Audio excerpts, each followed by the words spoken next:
It's the first day of winter, and in honor of that, I have a few books you should add to your winter to-be-read list. These are in no order whatsoever. I do have a few Christmas books mixed in. These are like books that I feel like give wintry vibes. Let's get right into it. First off, we have The Book Thief. Read this if you want to be depressed. I have a lot of sad books on here because I feel like winter and sad books go really well together, in my opinion. This is set in 1939 Germany, and it follows the book thief Liesel through Death's point of view, which I listened to this mainly over audiobook, and I could see how that could be confusing for some people, but it really didn't bother me. It's sad, so be ready for that. Then we have The Selection, which is a romance set in a future dystopian world where the prince gets like 35 girls and brings them to his palace and like dates them all at once. So it's basically like The Bachelor, but him trying to find his queen. Another dystopian book, we have Shatter Me. This entire series, I read it this past winter.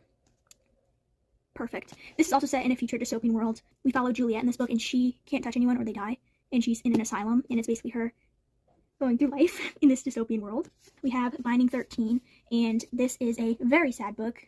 I read it this summer, but I could totally see it being wintry, especially with the blue and everything. But it follows Johnny and Shannon has an abusive family and starts going to this boarding school type place, and she meets Johnny, and he instantly wants to protect her, but she won't tell him that she's being like abused and stuff.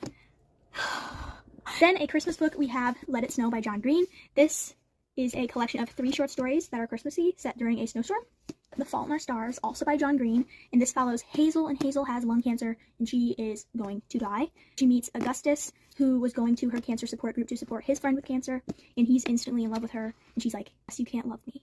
I'm gonna die. Ugh. Not What They Expected by Chantel Dio. This takes you through several, like, seasons. I mainly remember them talking about snow. It's not a romance book, it's them figuring out their relationships with their family and each other, and just follows Elizabeth and Thomas.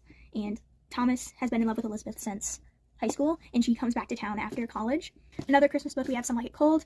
This is, I'd say, more wintry vibes than Christmas, even though it is set a few days before Christmas. But this follows Jasper and Arthur, and Jasper's at college for 18 months, but now she's coming back to tell her family she's dropping out and she's moving away from this small town that she's lived her whole life, and her family thinks she's going to live there the rest of her life.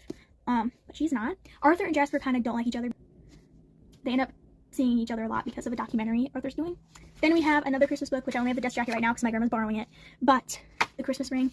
This follows mother and a daughter and a Christmas ring that has been passed down through their family, and then she loses it, and it's like her trying to get it back, and also like relationships, and it's so good. Those are all the winter books you should read. Thank you for watching. Bookmas videos every day leading up until Christmas.